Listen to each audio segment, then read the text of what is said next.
Are you thinking too much about what you want versus what you need when looking at picking the step that you are going to do with plan? Let me explain. If you're like me and you're someone that has a very difficult relationship with food, and perhaps you are self-medicating with food, you are using food for things that aren't hunger related, it's not about being out and about and kind of having those indulgences, it's literally like snacking or picking in the evenings or picking at the kids' food or turning to food when you're stressed, those kind of things. And for me, ultimately, step 3 or 4 was never going to help in this moment in me either A, losing weight, or B, tackling the behaviours that have led me to a place where my relationship with food feels out of control again. Because I am still going to have a calorie allowance that I can use the behaviours that have got me here in. For example, if I do a step which is 2 products and 600 calories a day, I can still manipulate that 600 calories in order to act on the behaviours that I want to with food. So as I go through the process of trying to lose weight on that step, it will probably very slowly or quickly spiral to a place where the step isn't working for me. Maybe I keep going over my calories, maybe I'm feeling really hungry all the time or lethargic, or I'm not getting the losses that I want to get.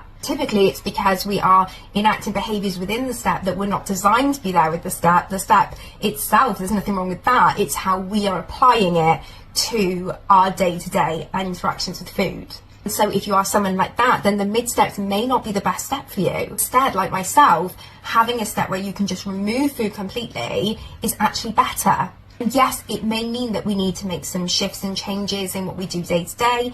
It may mean that you feel a little bit uncomfortable because there's then times that you have to sit with stress or sit with being uncomfortable or deal with FOMO or all of those things that we are clearly trying to avoid with food. But that is the point. We want to be able to get to a place where we are no longer reliant on food for those things. And the best way I have ever found to do that is by just removing it from the equation. The other benefit then was something like when B, where we have 4 products a day, is we can almost look at those products like medicine, like they've been prescribed on a like timely rotation. So for me, I will always have my products spaced out evenly. It's like I'm taking medicine.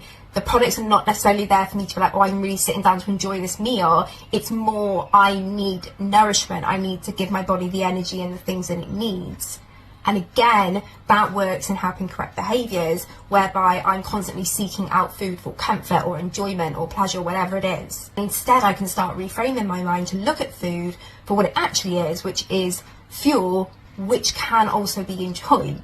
Once I've got control of those 2 things, that is when other steps may be more suitable because I have reformed the behaviours around, like I said, when I'm eating and why I'm eating. And yes, for a short period of time, you may need to change a few social plans. You may not be having dinner with the kids, but it is short term. This is not how we're going to intend to eat forever.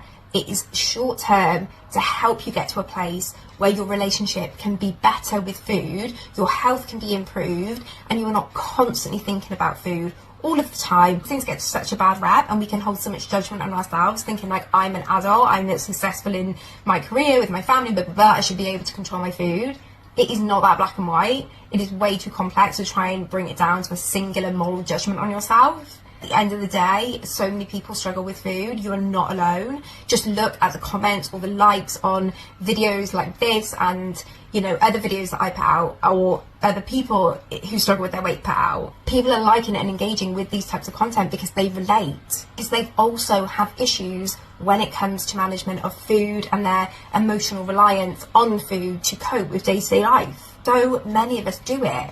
And therefore, why are we feeling awful towards ourselves or judging ourselves because we maybe need this as a solution? So whilst what you may want is one thing when it comes to plan, what you actually need could be different. And it's so important to be vulnerable and open and brave with your consultant when you're speaking with them or whoever you're working with on your weight loss journey, so that you can get to the root of what actually you need. And even if that's not what you want to hear, and even if that's not what you want to do, you know, there's going to be that part of your brain that wants to be able to still indulge in those behaviours or doesn't want to be uncomfortable, and so is going to fight against them. But actually, if you can just trust them, trust the process, and just get through any difficult moments, knowing that you have them there, they're right there for you to lean on and, you know, get that support from, as well as this incredible community online, then you can find a place where you feel so much better. So let me know, is this something that you can relate to? And also for everyone that is worried that it's just them that struggles with food, please like this video, please share it with somebody that you feel could really use this message today, and leave a comment so that we can see that we're not alone and that there are so many of us out there that struggle with this, and that it has no bearing on what an amazing, incredible, successful human being you are. It is just one little area that luckily we have the tools in order to help.